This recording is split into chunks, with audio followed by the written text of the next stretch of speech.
I never thought I'd spend Christmas morning staring at an empty table, wondering where everything went wrong. My name is Mariana, and at 55 years old, I thought I understood love, sacrifice, and family bonds. I was wrong about all of it. The words still echo in my mind like a prayer I can't stop repeating.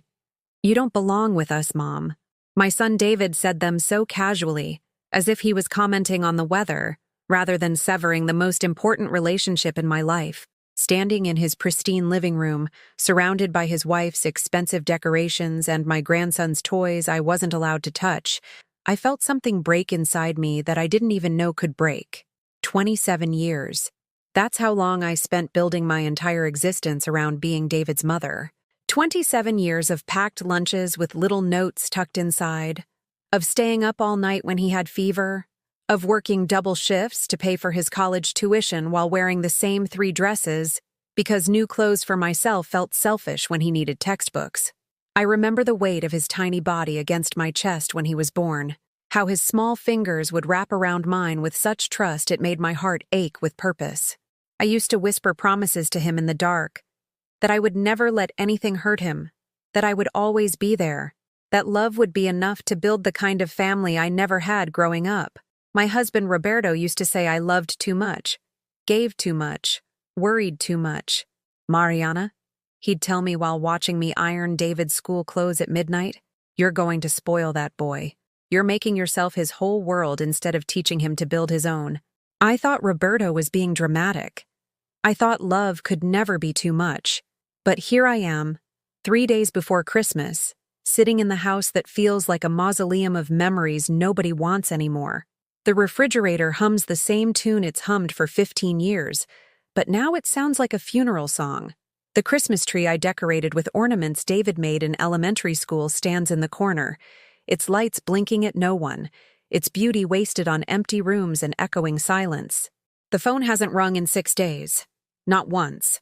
I keep checking to make sure it's working, lifting the receiver to hear the dial tone that confirms I exist in some electronic way, even if I don't exist in my son's life anymore. I've written his number so many times my finger knows the pattern by heart, but every time I start to dial, I remember his voice saying those words. You don't belong with us. If you like emotional stories like this one, please subscribe to our channel. We're trying to reach 1,000 subscribers, and it really helps our work. And comment to let us know what city you're watching from. David's wife, Jennifer, had been standing behind him when he delivered his verdict, her manicured hand resting on his shoulder like she was claiming territory. She didn't say anything, but her eyes spoke volumes. Cold, calculating, satisfied. I saw in her expression what I'd been too blind to see for 3 years. She'd been waiting for this moment, planning for it, nurturing David's gradual distance like a gardener tending to weeds that would eventually choke out everything beautiful. I tried to speak, tried to ask what I had done wrong, but David just shook his head with the impatience of someone who'd already made up his mind and didn't want to waste time on explanations. It's not about what you did, Mom. It's about who you are. Jennifer and I, we're building something different, something better. And you? He paused, looking around his modern living room with its white furniture and abstract art, as if the space itself proved his point. You just don't fit. The drive home was a blur of Christmas lights and happy families visible through restaurant windows and house windows, everyone celebrating together while I sat alone in my old Honda, wondering how 27 years of devotion could be dismissed so easily. I kept thinking about all the holidays I'd hosted, all the traditions I'd created, just to give David the kind of Christmas magic I'd never had as a child growing up in foster homes. I thought about the year I worked 3 jobs to buy him the bicycle he wanted, wrapping it with paper I'd saved from the previous year, because buying new wrapping paper felt too extravagant when he needed new school shoes. I thought about the Christmas morning when he was 8, how his face lit up when he saw that bicycle, how he hugged me so tight I could barely breathe and whispered, "You're the best mom in the whole world." That little boy who promised to love me forever had grown into a man who couldn't even look me in the eye when he told me I wasn't welcome at his Christmas table.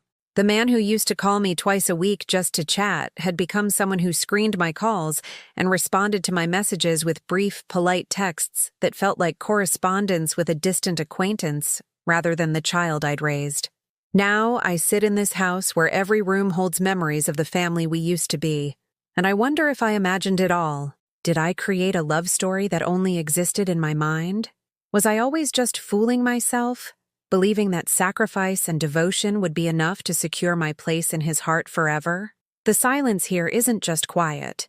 It's aggressive, demanding, impossible to ignore. It's the sound of a life that revolved around someone who decided I wasn't worth revolving around anymore. The changes started so gradually that I convinced myself I was imagining them. 3 years ago, when David first brought Jennifer home, she smiled at all the right moments and said all the right things. She complimented my cooking, asked about family photos, and even helped me clear the dinner table. I thought I'd finally gained the daughter I'd always wanted. But looking back now, I can see the calculation behind every gesture. The way she'd glance around my modest living room with barely concealed disapproval, how her compliments always came with subtle suggestions for improvement.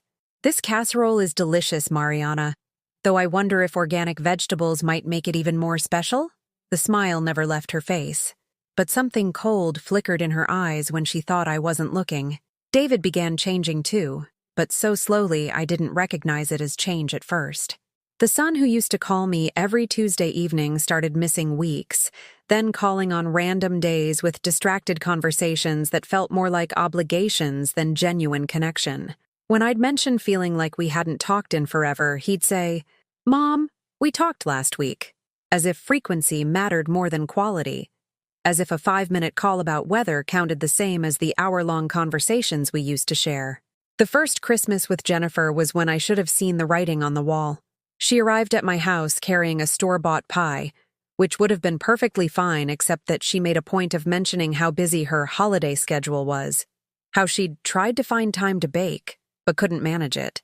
Meanwhile, I'd spent 3 days preparing David's favorite dishes, making everything from scratch the way I always had.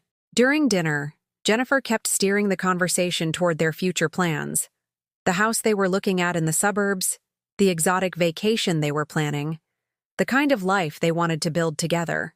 Every sentence seemed designed to emphasize how different their world was from mine, how much more sophisticated and ambitious they were than anything I represented. "David's always been destined for bigger things," she said, reaching over to squeeze his hand while looking directly at me. "I can see so much potential in him that maybe hasn't been fully encouraged before." The pause before encouraged felt deliberate, surgical, designed to cut without appearing malicious. David nodded along, and I watched something in his posture change. He sat straighter, looked around my kitchen with new eyes, as if seeing for the first time how outdated my appliances were, how worn the linoleum had become, how small everything must seem to someone planning a future in newer, better spaces. I started noticing how he'd edit himself around Jennifer, how stories about his childhood would get abbreviated or skipped entirely if they painted our life together as too humble, too simple, too poor. The time we couldn't afford his class trip to Washington, D.C., so I arranged a historical adventure weekend, visiting every local museum and historical site within driving distance. That story never got told anymore. The years when Christmas presents came from thrift stores, but were chosen with such care and wrapped with such love that he'd always said they were perfect. Those memories seemed to embarrass him now. Phone calls became increasingly strained. I'd ask about his job, his health, his happiness, and get responses that felt like he was reading from a script. "Everything's great, Mom. Really busy with work. Jennifer and I are looking at houses this weekend." The warmth was draining out of his voice week by week, replaced by a polite distance that felt worse than anger would have. I tried to bridge the gap by taking interest in their world.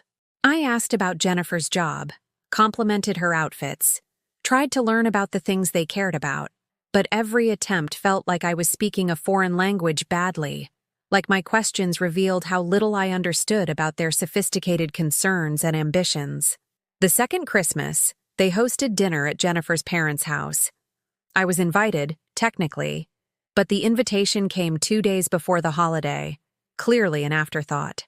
"Jennifer's parents really want to meet you," David said, but his tone suggested this was more obligation than excitement. Jennifer's family lived in one of those neighborhoods where every house looked like it belonged in a magazine, where the driveways were wide enough for multiple luxury cars, and the front yards were maintained by professional landscaping services. Walking up to their door, carrying my homemade contribution to a meal that clearly didn't need it, I felt like an actress who'd wandered onto the wrong movie set. Jennifer's mother, Patricia, greeted me with the kind of smile wealthy women perfect for charity events, warm enough to seem gracious, distant enough to maintain social boundaries. "You must be David's mother," she said, and somehow managed to make David's mother sound like a temporary condition rather than a permanent relationship. The dinner conversation revolved around golf club memberships, investment portfolios, and vacation homes. I sat at their polished dining room table, eating food prepared by their hired caterer, listening to discussions about problems I'd never have enough money to experience. When someone occasionally directed a question my way, it felt like they were making conversation with the help. Polite, but patronizing. David fit seamlessly into their world in ways that made me proud and heartbroken simultaneously.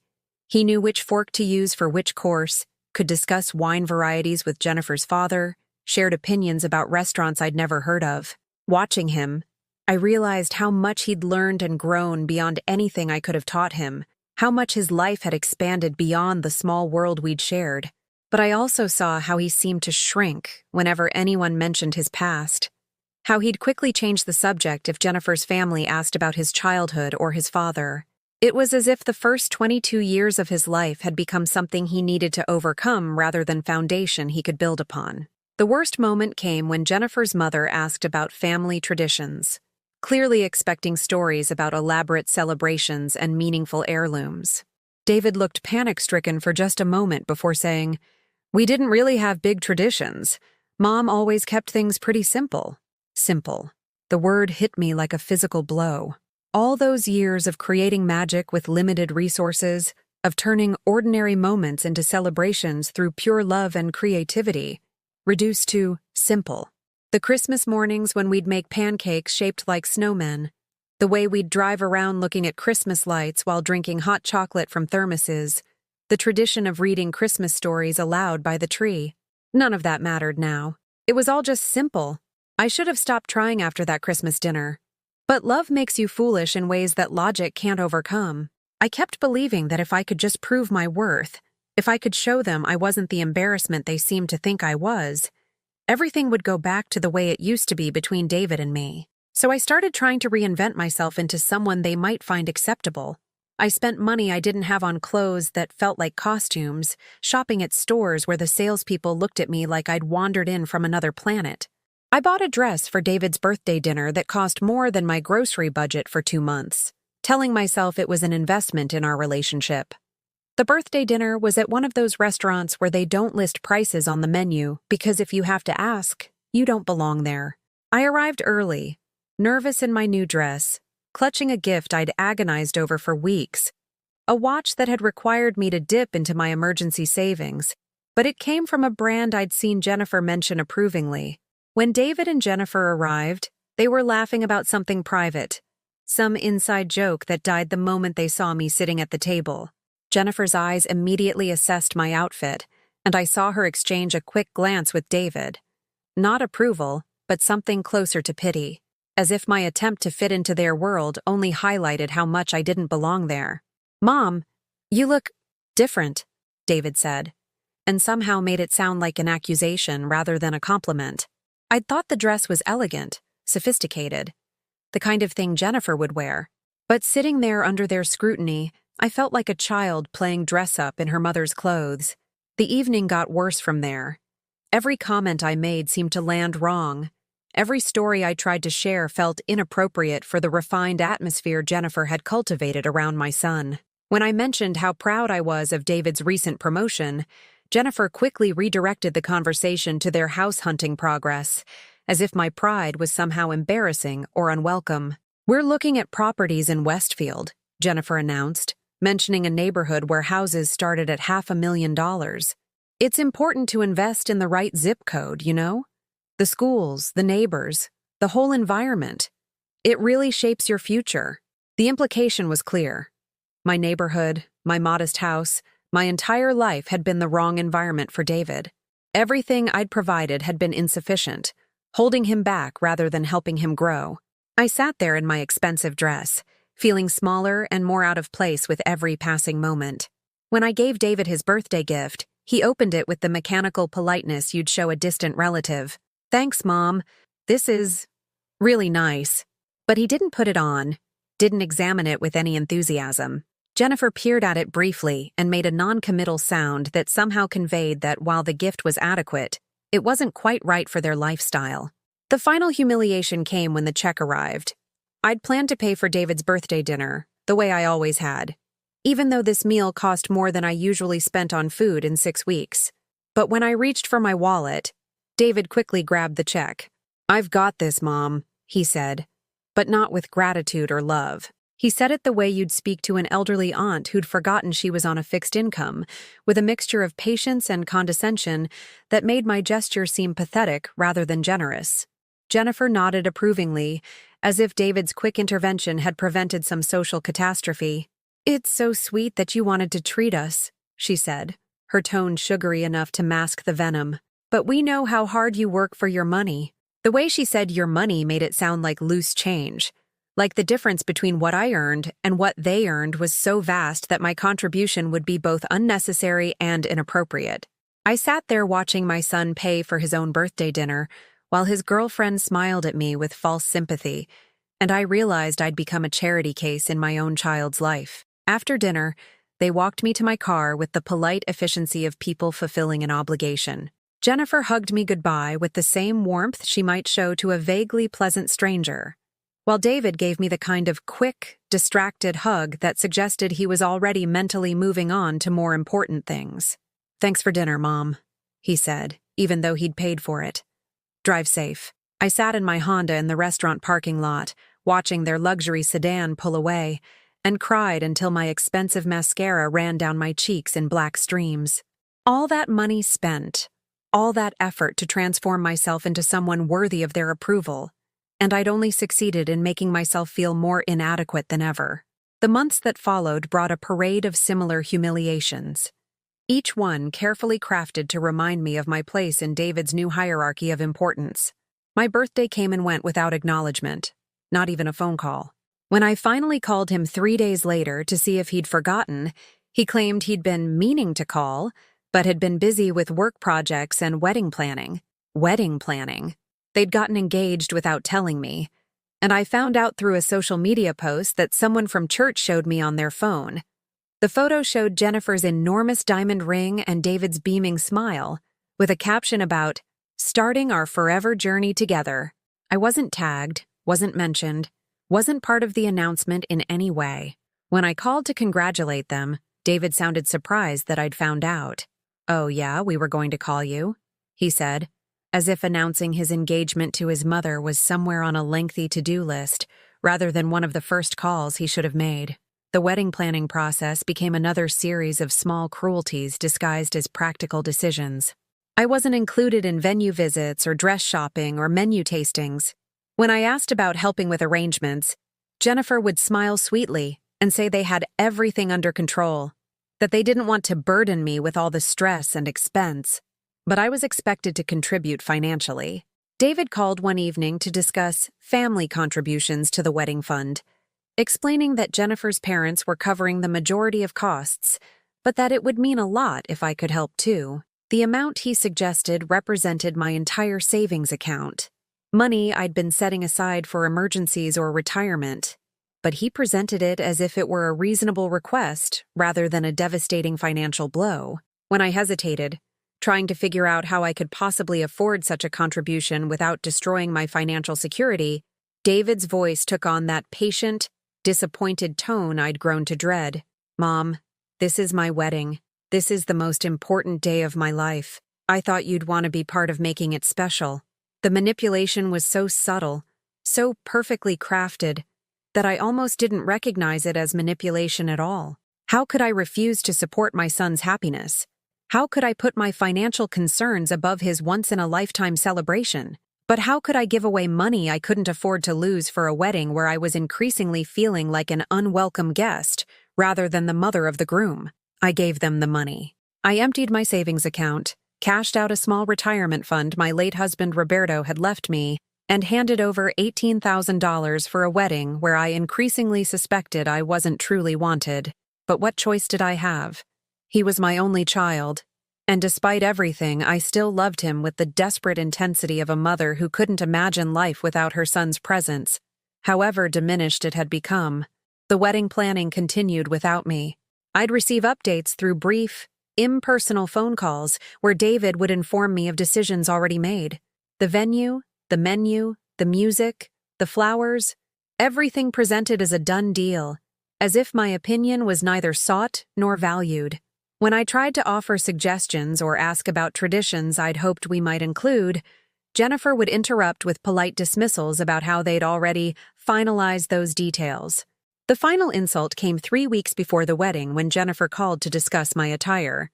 Not to ask what I planned to wear or to invite me shopping, but to tell me what would be appropriate for the occasion. "Mariana, I wanted to chat about the mother of the groom dress," she said in that saccharine tone that had become her signature when delivering bad news wrapped in fake sweetness.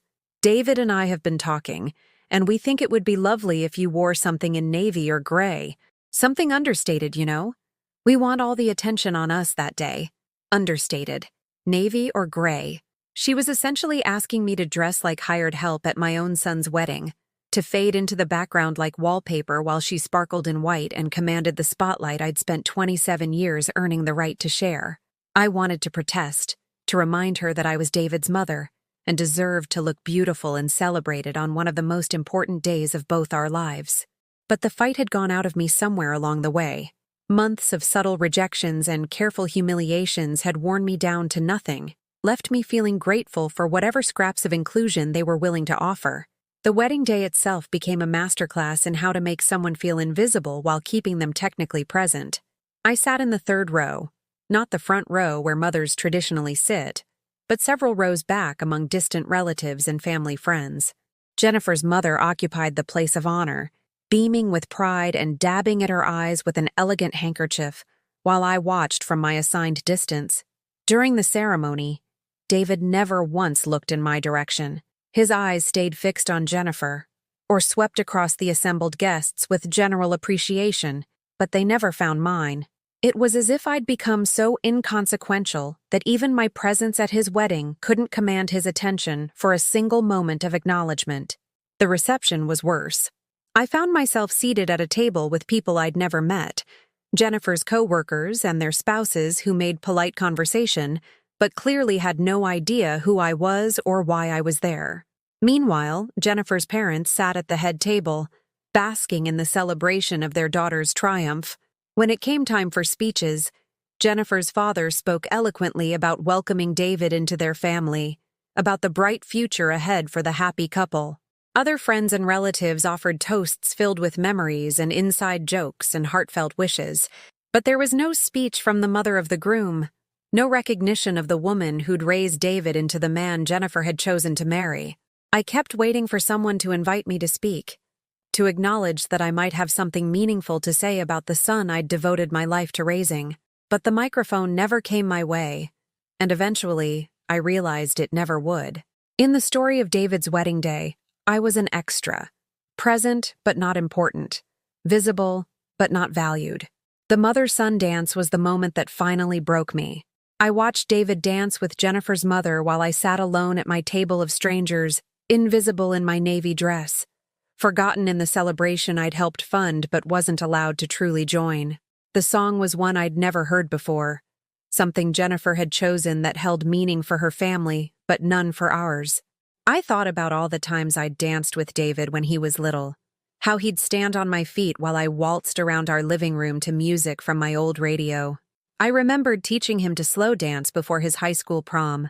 How proud I'd been that he'd asked me to show him the proper steps so he wouldn't embarrass himself with his date. Now he danced with another woman's mother while his own sat watching like a paying customer rather than family, and I understood with devastating clarity that this was my future, always on the outside looking in, always present but never priority, always mother but never quite enough. After the reception, as guests began to leave and the newlyweds prepared for their honeymoon departure, I approached David to say goodbye. He was surrounded by Jennifer's family, all of them laughing and taking pictures and planning post-wedding brunches I knew I wouldn't be invited to attend. "David," I said, touching his arm to get his attention, "I wanted to say goodbye and tell you how beautiful everything was." He turned to me with a distracted smile, his mind clearly already moving on to honeymoon plans and married life. "Thanks, Mom. Thanks for everything." The pause before everything encompassed not just the financial contribution, but the general inconvenience of having to include me in his special day. Jennifer appeared at his side, radiant and possessive, her arms sliding around his waist with the confidence of someone who'd won a competition I hadn't even realized I was competing in. "Thank you so much for coming, Mariana," she said with that practiced warmth that felt colder than honest indifference. It meant so much to have David's family here. David's family. Singular. As if I were the entirety of his past that needed to be acknowledged and dismissed before he could move forward into his real life with his real family, the one that mattered, the one that would shape his future. I drove home alone while they left for their honeymoon in Italy, a trip that cost more than I earned in 6 months. My house felt emptier than ever, filled with wedding gifts I'd bought for a couple who'd barely thanked me, and photographs from a celebration where I'd been systematically erased from every important moment. That night, I sat in my kitchen with a cup of tea growing cold in my hands, staring at the phone that wouldn't ring, waiting for a call that wouldn't come. David was married now, officially part of Jennifer's world in ways that made my role in his life even more obsolete than it had already become. The silence in my house wasn't just quiet anymore. It was prophetic, a preview of the years ahead when holidays would pass unacknowledged, birthdays would go uncelebrated, and the son I'd raised would become a stranger who occasionally sent polite text messages but never picked up the phone. I finally understood what Roberto had tried to warn me about all those years ago. I'd made David my whole world, instead of teaching him to value the world I'd given him, and now that world was crumbling around me, leaving me with nothing but memories of a love that had apparently meant more to me than it ever had to him. But I still had something left. Something they'd forgotten about in their rush to erase my importance from David's story. Something that would change everything, though I didn't know it yet. The months after David's wedding passed in a blur of silence and careful routines. I learned to fill my days with small activities that kept my hands busy and my mind distracted. Gardening, reading, organizing closets that didn't need organizing. But underneath all the forced normalcy, something was shifting inside me. The desperate need to please, to prove my worth, to earn my place back in David's life. It was slowly being replaced by something quieter but stronger. I stopped calling him every week. At first, it was just to see if he'd notice, if he'd reach out when I didn't. Weeks passed. He didn't. The silence that had once felt like punishment began to feel like clarity. Without the constant rejection and disappointment, I started remembering who I'd been before I became the mother of someone who didn't want me. I began taking walks through my neighborhood, really seeing it for the first time in years. The tree-lined streets I'd been embarrassed of in front of Jennifer suddenly looked peaceful and welcoming. My neighbors, who I'd barely spoken to while I was consumed with David's approval, turned out to be warm, interesting people with their own stories and struggles.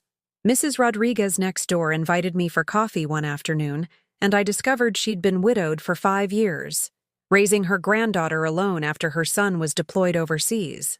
The hardest part, she told me while we sat on her porch watching children play in the street, was learning that loving someone doesn't guarantee they'll love you back the same way, but it doesn't make your love less valuable. Her words stayed with me for days. I'd spent so long believing that if I just loved David enough, sacrificed enough, gave enough, he'd have no choice but to love me back with equal intensity. But love isn't a transaction, and devotion doesn't create debt. I'd been trying to earn something that should have been freely given, and in the process, I'd forgotten my own worth. One evening, while cleaning out old boxes in my bedroom closet, something I'd been avoiding for months because it felt too much like giving up, I found a manila envelope I'd forgotten existed. It was tucked behind winter coats, sealed and labeled in Roberto's careful handwriting. For Mariana. Open only if something happens to me. My hands trembled as I stared at his familiar script. Roberto had been dead for 3 years, and I thought I'd found everything he'd left for me. This envelope felt heavy with secrets, with words he'd wanted me to have but only after he was gone. For a moment, I considered putting it back, leaving whatever message he'd left undisturbed. Some knowledge, once gained, can't be unknown. But sitting there in my quiet house, surrounded by the debris of a life that had been systematically dismantled by people who should have cherished it, I realized I was ready for truth, whatever it contained. I was tired of living in ignorance, tired of being the only person who didn't seem to understand what was really happening in my own story. Inside the envelope were documents I'd never seen before: bank statements, correspondence, legal papers that made no immediate sense. But there was also a letter in Roberto's handwriting, dated just 2 months before his death. My heart pounded as I unfolded the pages, afraid of what I might discover but unable to stop myself from reading. "My dearest Mariana," it began. "If you're reading this, I'm gone, and you're probably feeling lost and alone. I pray that David is taking care of you the way we always planned. But I'm writing this because I've seen signs that worry me, and I want you to know the truth about some things I kept from you to protect you." The truth. Roberto had known something was wrong, had seen warning signs I'd been too blind or too hopeful to recognize. As I read on, my hands shaking with each revelation, I learned about conversations David had had with his father, conversations about money, about inheritance, about his plans for my future that didn't include my consent or input. "David came to me 6 months ago," Roberto's letter continued, "asking about life insurance policies and the house deed. He wanted to know what provisions I'd made for you, what assets you'd have access to after my death. When I told him everything was going to you, he became upset. He said Jennifer's family had concerns about your financial management, that perhaps it would be better if he had power of attorney or if assets were put in trust." Power of attorney. The words hit me like ice water. While I'd been grieving my husband's death and learning to live alone, my son had been calculating how to control my financial future. The caring questions about my well-being, the offers to help with paperwork and legal matters, it had all been groundwork for a plan I'd never suspected. "I told him absolutely not," the letter continued, "that you were perfectly capable of managing your own affairs and that the house and savings were yours to do with as you pleased. But Mariana, I could see in his eyes that he wasn't accepting my answer. He was just postponing his plans until I wasn't around to protect you." My legs felt weak, and I had to sit down on the bed as the implications washed over me. Every interaction since Roberto's death took on new meaning. David's increased attention immediately after the funeral, his insistence on helping with financial paperwork, his suggestions that I might be more comfortable in a smaller place, a senior community where I wouldn't have to worry about maintenance and expenses. It hadn't been concern for my well-being, it had been reconnaissance. He'd been evaluating my assets, my vulnerabilities, my resistance to his plans. The house that held 30 years of memories, the modest savings account that represented my security and independence. He'd been planning to take control of all of it. The letter revealed more disturbing details. Roberto had discovered that David had been researching elder care laws, specifically the conditions under which adult children could petition for guardianship of aging parents. He'd been gathering information about how to prove someone was no longer capable of making sound financial decisions. "I confronted him about this research," Roberto wrote, "and he claimed he was just being prepared, that he wanted to know his options if you ever developed dementia or other age-related issues. But Mariana, you're 52 years old and sharp as ever. This wasn't about preparing for potential future problems. This was about creating problems he could exploit." The manipulation had been so much deeper than I'd realized. Every criticism of my lifestyle, every suggestion that I was struggling financially, every comment about my decision-making, it had all been laying groundwork for a case that I wasn't competent to manage my own life. Roberto's final paragraphs contained instructions and revelations that changed everything I thought I knew about my financial situation. Hidden accounts I'd never known about, investments he'd made without telling me, legal documents that would protect me from exactly the kind of exploitation David had been planning. "I've made sure you'll be financially secure for the rest of your life," the letter concluded. "But more importantly, I've made sure David can't touch any of it without your explicit consent. You are not dependent on his goodwill or his approval, my love. You never were. Don't let anyone convince you otherwise.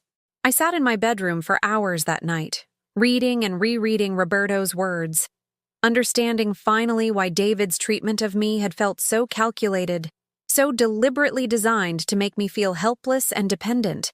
It hadn't been about Jennifer's influence turning him against me. It had been about money and control from the very beginning. The pattern was clear now.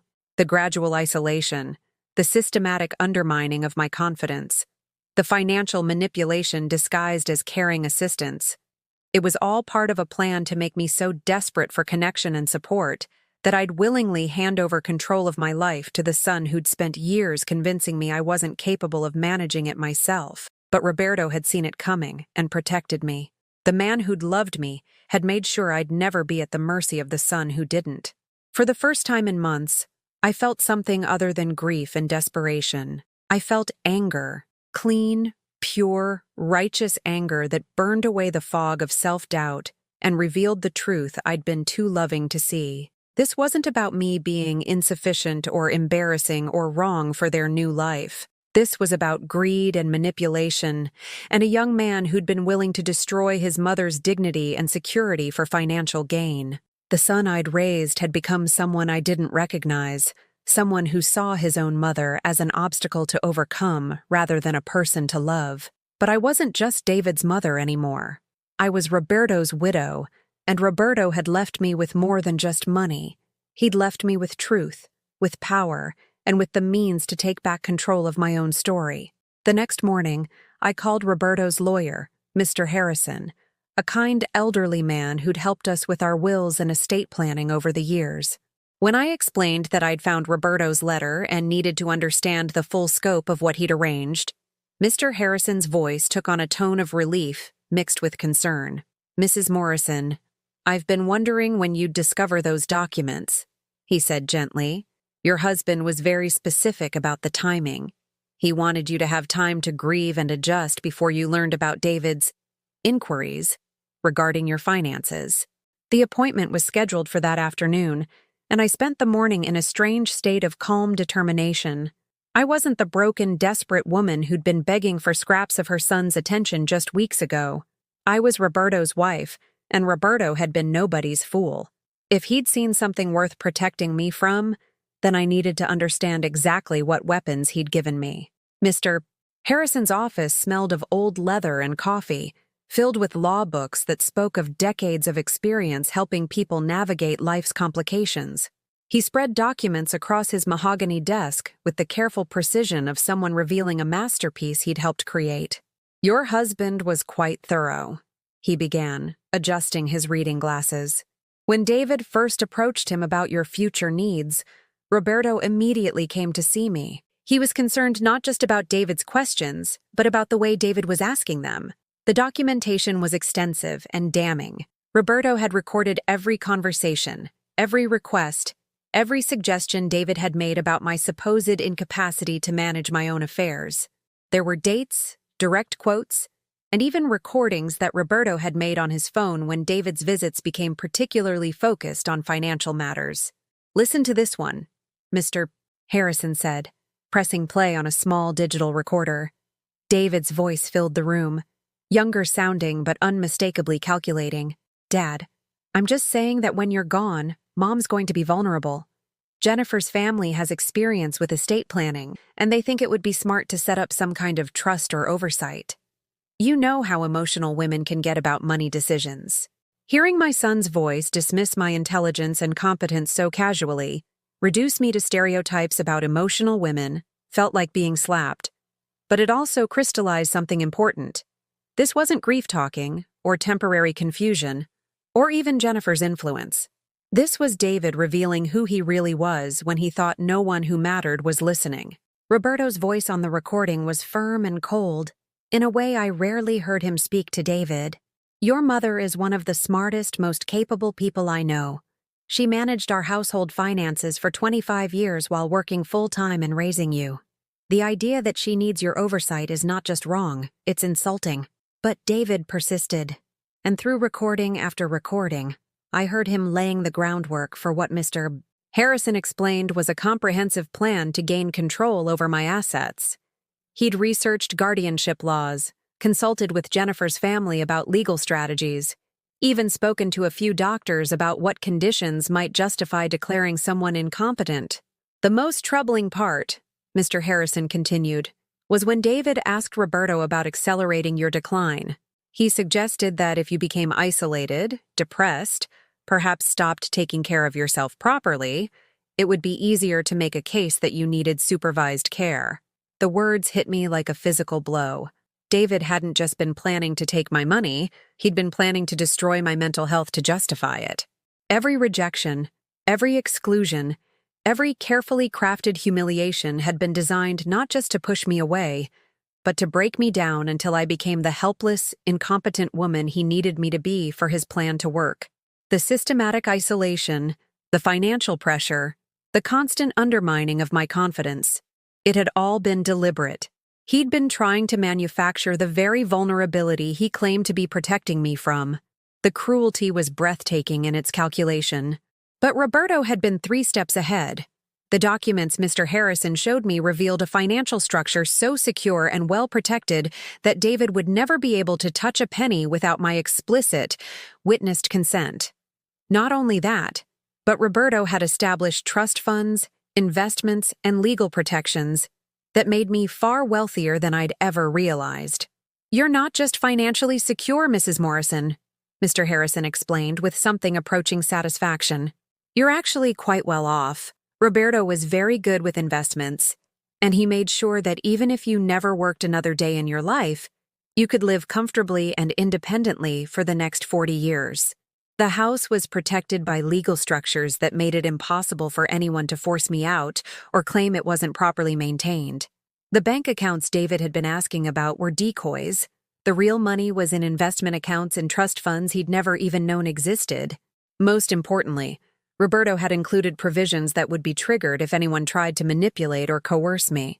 If David or anyone else attempted to gain guardianship or control over my affairs through legal action, it would activate clauses that would not only protect my assets but expose their efforts publicly.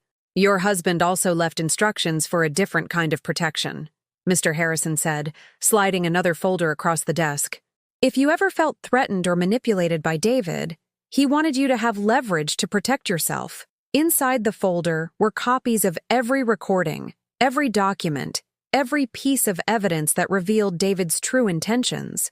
But more than that, there were records of David's own financial situation, information Roberto had quietly gathered that painted a very different picture than the successful young professional David presented to the world. David and Jennifer were drowning in debt. The expensive lifestyle, the luxury car, the house in the prestigious neighborhood. It was all financed through credit cards, personal loans, and a mortgage that consumed most of their combined income. They were living paycheck to paycheck despite their substantial salaries, trapped in a cycle of spending designed to maintain appearances they couldn't actually afford. The wedding I'd funded had been just the beginning. Roberto's notes indicated that David had been counting on inheriting my assets to solve their financial problems. My house, my savings, my modest but secure retirement funds. He'd been planning to liquidate everything to pay off debts I'd never known existed. "Jennifer's family isn't as wealthy as they pretend to be either," Mr. Harrison explained. "Roberto hired a private investigator after David's first inquiry about your finances. Her parents have significant debts of their own, hidden behind expensive appearances. The whole family is essentially insolvent, propped up by credit and desperate to find real money to solve their problems." I sat in that office for 2 hours, absorbing the magnitude of Roberto's protection and David's betrayal. My husband had seen through everything. The fake concern, the manufactured crisis, the carefully orchestrated campaign to make me feel helpless and grateful for whatever scraps of attention David was willing to provide. But he'd also seen something else. He'd seen that I was stronger than David gave me credit for, smarter than his manipulation assumed, more valuable than his treatment suggested. Roberto had protected me not just from financial exploitation, but from believing the lies about my own worth that David had been systematically feeding me. As I drove home that afternoon, I felt something I hadn't experienced in months. Power. Not the desperate kind of power that comes from fighting for scraps, but the quiet, unshakable power that comes from knowing exactly where you stand and exactly what your options are. David had spent years positioning himself as my salvation, the successful son who might, if I behaved properly and diminished myself sufficiently, allow me to remain part of his life. But the truth was exactly the opposite. I didn't need him at all. I never had. He needed me. He needed my money, my house, my assets to solve problems he'd created through his own poor choices and desperate desire to impress people who were just as financially unstable as he was. All the manipulation, all the cruelty, all the systematic destruction of our relationship, it had been driven by his need, not my inadequacy. For the first time since Roberto's death, I felt like myself again. Not David's embarrassing mother, not Jennifer's inconvenient in-law, not a burden to be managed or a problem to be solved. I was Mariana Morrison, and I had more power in this situation than anyone realized. The question now was what to do with it. I spent the next 2 weeks watching David and Jennifer from a distance, seeing their life with completely new eyes. Now that I understood their true financial situation, every detail of their carefully curated existence told a different story. The expensive restaurants they frequented were always during happy hour specials. The designer clothes Jennifer wore were often the same pieces, just styled differently. Their social media posts showed luxury and success, but I could now see the desperation behind the performance. More importantly, I began noticing the signs of stress they'd been hiding. David's face looked thinner, more drawn than it had been even 6 months ago. Jennifer's perfect composure occasionally cracked when she thought no one was watching, revealing anxiety that no amount of expensive concealer could cover. They were drowning, and they'd been counting on my money to save them.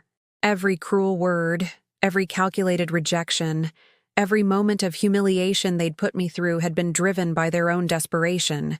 They needed me to feel worthless, so I'd be grateful for whatever financial scraps they allowed me to keep. The revelation should have made me feel sorry for them, but instead it crystallized my anger into something sharp and focused. They hadn't just wanted my money. They'd been willing to destroy my mental health, my self-worth, my will to live independently to get it. The cruelty hadn't been a side effect of their plan. It had been essential to its success. But Roberto had made sure their plan would never work. And now it was time for them to learn that the mother they'd been manipulating was not the helpless victim they'd assumed her to be. The opportunity came sooner than I'd expected. David called me on a Thursday evening, the first time he'd initiated contact in over 2 months. His voice carried a tension I'd never heard before, a desperation poorly disguised as casual concern. "Mom, hi. I hope you're doing okay. I've been meaning to call." The lie came easily, but I could hear the strain underneath it.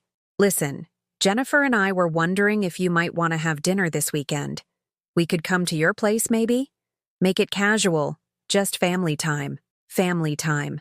After months of excluding me from their lives, after making it clear I didn't belong in their sophisticated world, suddenly they wanted casual family time at my modest house. The irony would have been laughable if it wasn't so transparent. "That sounds lovely, David," I said, keeping my voice warm and grateful, the way they expected Mariana the pushover to respond. "I'd love to cook for you both. Saturday evening? Perfect. And Mom, maybe we could talk about some practical stuff too. You know, making sure you're handling everything okay since Dad died. Jennifer's family has some experience with financial planning for people in your situation. People in my situation. Widowed, aging, supposedly overwhelmed by the complexities of managing money without a man to guide me." The condescension was breathtaking, but I just smiled as I responded, "Of course, dear. I'd appreciate any guidance you think I need." Saturday arrived with perfect weather, the kind of crisp autumn day that made my neighborhood look postcard pretty. I spent the morning cooking David's favorite meal from childhood, the pot roast and mashed potatoes he'd once claimed were better than any restaurant food. It felt appropriate, somehow, to serve them comfort food from simpler times before serving them the reality they'd tried so hard to avoid. They arrived precisely on time, Jennifer carrying a bottle of wine that probably cost more than they could afford, but was necessary for maintaining their image.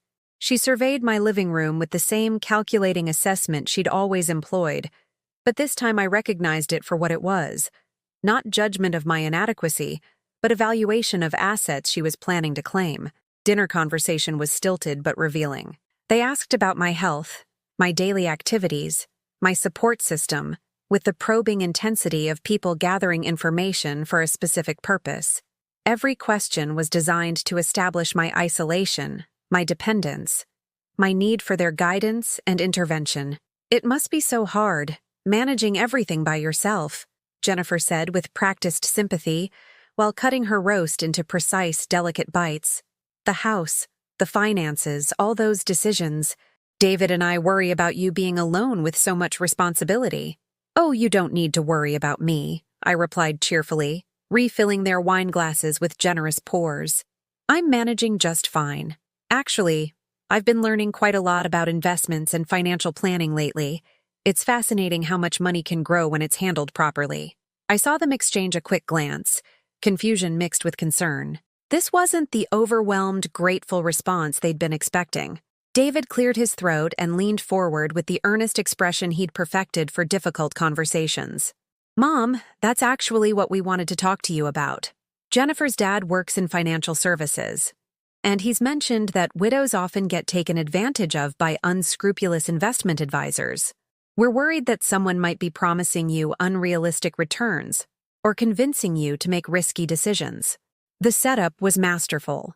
Position themselves as protectors while undermining my competence and preparing to challenge any financial decisions I'd made without their input. They needed me to seem vulnerable to predatory advice so they could position themselves as the only trustworthy guidance I had. "That's so thoughtful of you both," I said, maintaining my pleasant, slightly naive tone. "I suppose I should be more careful about who I trust with financial advice." Jennifer leaned in eagerly, sensing victory. "Exactly. That's why we think it might be smart to have David help you with these kinds of decisions. He could review any proposals before you commit to anything. Make sure you're not being taken advantage of." There it was. The opening move in their campaign to gain control over my finances. Start with helping review decisions, gradually expand to making decisions, eventually argue that I was too confused or overwhelmed to manage my own affairs at all. "Well," I said thoughtfully, "I suppose there is something you could help me understand. I found some papers in Roberto's things that I don't quite comprehend. Maybe you could take a look."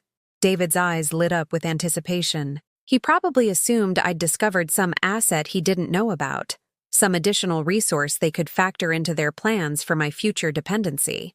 I excused myself to retrieve the manila envelope Mr. Harrison had prepared for this exact moment. Not the one containing Roberto's letter, but copies of everything Roberto had discovered about David's plans, their financial situation, and the recordings of David's calculated attempts to undermine my competence. "I found these documents," I said, settling back into my chair and watching their faces carefully. "They seem to be about financial planning, but some of the language is confusing to me." David reached for the papers eagerly, his expression confident and paternal. He was going to help his poor, confused mother understand complicated financial matters that were clearly beyond her limited comprehension. But as he began reading, the confidence drained from his face like water from a broken dam. His skin went pale, then flushed red, then pale again. Jennifer, reading over his shoulder, made a small sound that might have been a gasp or a whimper. The first document was a transcript of David's conversation with Roberto about my supposed need for financial oversight, complete with timestamps and his exact words about emotional women and poor decision-making.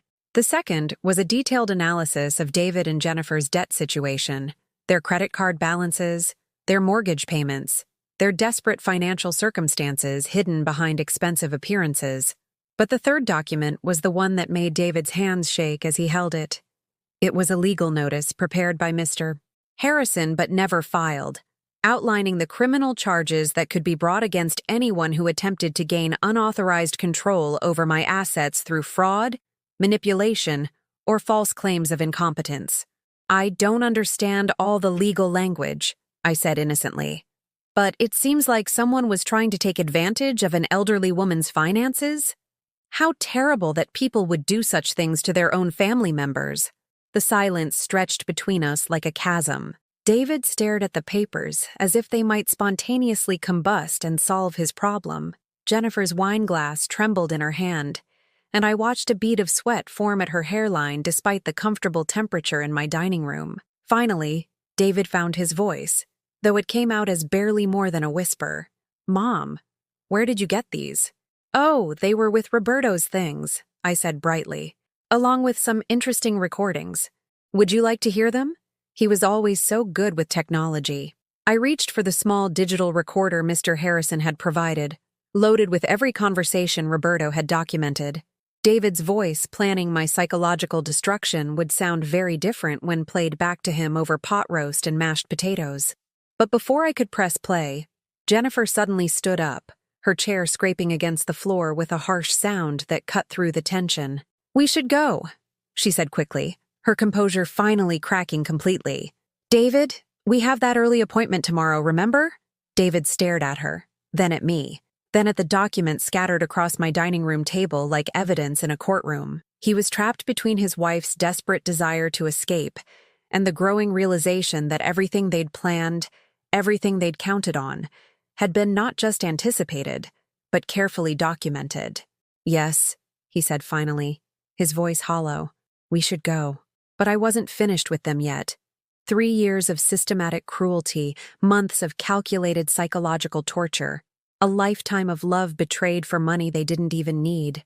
It all deserved a proper ending. "Before you leave," I said, my voice losing its artificial sweetness and taking on the steel Roberto had always loved about me, "I think we need to have an honest conversation about family, don't you?" Jennifer froze halfway to the door, her designer handbag clutched like a shield against her chest. David remained seated, his face cycling through expressions of panic, guilt, and desperate calculation as he tried to figure out how much I actually knew and how much damage had already been done. "Sit down, Jennifer," I said quietly, and something in my tone made her obey without argument. "Both of you, we're going to finish this conversation properly." I walked to my kitchen counter and retrieved the recorder, pressing play without any additional preamble. David's voice filled my dining room, young and confident and utterly damning. "When Mom gets emotional about money decisions, it just proves she needs guidance. Jennifer's family thinks we should consider guardianship options before she makes any major mistakes." Jennifer's face went white as her husband's recorded voice continued outlining their plans for my future incompetence, my manufactured decline, my systematic destruction. David stared at the recorder as if it were a snake that might strike at any moment. "Turn it off," he whispered, but I let it play through to the end. Through every cruel calculation, every casual dismissal of my intelligence, every moment when my own son discussed me like a problem to be solved rather than a person to be loved. When the recording finally ended, the silence in my dining room felt heavier than grief, thicker than shame. David's shoulders had sagged forward as if the weight of his own words was physically crushing him. Jennifer looked like she was calculating whether she could make it to the door before I could stop her. 3 years, I said softly, settling back into my chair with the calm of someone who finally held all the cards. 3 years of making me feel worthless, unwanted, embarrassed about everything I'd given you. 3 years of systematic cruelty designed to break me down until I'd be grateful for whatever scraps of independence you allowed me to keep. David finally looked up, and I saw something in his eyes I'd never seen before. Not the confident manipulation or casual dismissal, but genuine fear. He was beginning to understand that the helpless woman he'd been tormenting had never existed, that the mother he'd underestimated had been protected by a man who'd seen through his plans from the very beginning. "Mom, please, let me explain," he started, but I held up my hand. "No, David, you've explained quite enough in those recordings. You've explained that you see your mother as an emotional, incompetent burden. You've explained that you believe women can't handle financial decisions. You've explained that my love, my sacrifice, my 27 years of devotion mean less to you than solving your debt problems." Jennifer finally found her voice, though it came out strangled and desperate. "Mariana, you don't understand the pressure we've been under. The expenses, the expectations from David's job, the lifestyle we have to maintain." "Stop," The word came out with such force that Jennifer actually flinched. Don't you dare try to justify destroying someone's mother because you spent money you didn't have on things you didn't need to impress people you don't even like. I opened another folder, this one containing detailed printouts of their financial situation, credit card statements, loan documents, mortgage payments that consumed 60% of their combined income. The evidence of their desperation spread across my table like an autopsy report of their entire adult lives. I know about the debt, Jennifer. All of it. The credit cards maxed out to pay for your wedding, the personal loans to cover your down payment, the line of credit you used to buy furniture for a house you can't actually afford. I know your parents are just as broke as you are, hiding behind appearances while they borrow money to maintain the illusion of success. David's face crumpled as he realized the full extent of what I'd discovered. How do you know all this? Because Roberto knew what you were planning 3 years ago, and he spent the last months of his life protecting me from the son who was supposed to love me. My voice stayed steady, but I felt tears building behind my eyes. Not tears of sadness anymore, but tears of anger at the betrayal, at the waste of love, at the years I'd spent believing I was the problem. He recorded every conversation, documented every manipulation, and made sure I'd have legal protection from your greed. But more than that, he made sure I'd never need your approval or your financial assistance for anything, ever again. I pulled out the final document, the one that would end this conversation permanently. It was a letter of intent, prepared by Mr. Harrison, formally declining any future contact or assistance from David regarding my financial affairs, my living situation, or my personal decisions. I'm financially independent, David. More than independent, I'm wealthy. Roberto made investments you never knew about, established trusts you can't touch, and left me with resources that make your debt problems look like pocket change. I don't need your help, your guidance, or your presence in my life. The words hung in the air like a verdict. David stared at me as if seeing me clearly for the first time in years, finally understanding that the woman he'd been systematically destroying was not the vulnerable victim he'd imagined, but someone with the power to destroy him in return. What do you want? Jennifer asked finally, her voice barely above a whisper. I want you to understand what you've lost, I said, looking directly at David. You had a mother who would have given you anything, supported you through any crisis, loved you unconditionally until the day she died. Instead, you threw that away for money you didn't even need from a woman who was never as helpless as you assumed. I stood up, walking to the window that looked out over my peaceful neighborhood, my modest but comfortable life that I'd learned to value properly again. Roberto left you something too, David, I said without turning around. A trust fund that would have been released to you on your 30th birthday. Enough money to pay off all your debts and start fresh. But it came with one condition, that you treat me with respect and love for the rest of my life. I heard Jennifer gasp softly, heard David's sharp intake of breath as he realized what he'd forfeited. That fund is gone now. I had Mr. Harrison dissolve it yesterday and donate the money to charities that help elderly people who've been financially abused by their own families. Seems appropriate, don't you think? When I turned back to face them, David was crying. Not the manipulative tears of someone trying to evoke sympathy, but the broken sobs of a man who'd finally understood the magnitude of what he'd destroyed. I'm sorry, he whispered. Mom, I'm so sorry. I never meant for it to go this far. I was just scared, and Jennifer's family made it seem like you'd be better off with help managing things. And the money problems got so overwhelming. Stop, I said again, but gently this time. Don't apologize to me, David. Apologize to the mother you used to have, the one who would have forgiven you anything. She's gone now. I walked to my front door and opened it. The cool evening air carrying the scent of autumn leaves and wood smoke from neighborhood fireplaces. You can leave now. Both of you. Don't come back unless you can figure out how to be the son I raised instead of the stranger who's been living in his place. They gathered their things in silence, Jennifer clutching David's arm as if she could prevent him from falling apart completely. At the doorway, David turned back one more time. What if, he started, then stopped. What if I could be that person again? What if I could earn your forgiveness? I looked at him for a long moment, seeing glimpses of the little boy who'd once promised to love me forever, but also seeing the man who'd been willing to destroy my mental health for financial gain. I don't know, David, I said honestly, but it would have to start with you being someone worth forgiving, and that's work only you can do. After they left, I sat in my living room with a cup of tea, surrounded by the comfortable silence of a home that belonged completely to me. For the first time in 3 years, I felt at peace. Not because I'd gotten revenge, but because I'd reclaimed my truth. I wasn't the inadequate mother, the embarrassing burden, the incompetent woman who needed management and guidance. I was Mariana Morrison, Roberto's beloved wife, a woman who'd raised a son and loved him completely until he chose money over family. The phone rang later that evening. I glanced at the caller ID and saw David's name, but I didn't answer. Some conversations can only happen when people are ready to have them honestly, and tonight wasn't that time. Instead, I pulled out Roberto's letter and read it one more time, focusing on the final paragraph I'd skipped over in my initial shock. You are not responsible for David's choices, my love. You can only be responsible for your own. Choose to remember your worth. Choose to protect your peace. Choose to live the rest of your life knowing that you loved completely and honestly, even if others didn't love you the same way in return. I folded the letter carefully and placed it back in its envelope.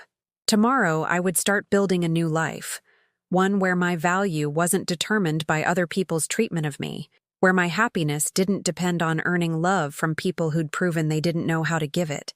The silence in my house wasn't empty anymore. It was full of possibility, full of peace, full of the quiet strength that comes from finally knowing exactly who you are and exactly what you're worth. And I was worth so much more than I'd ever allowed myself to believe.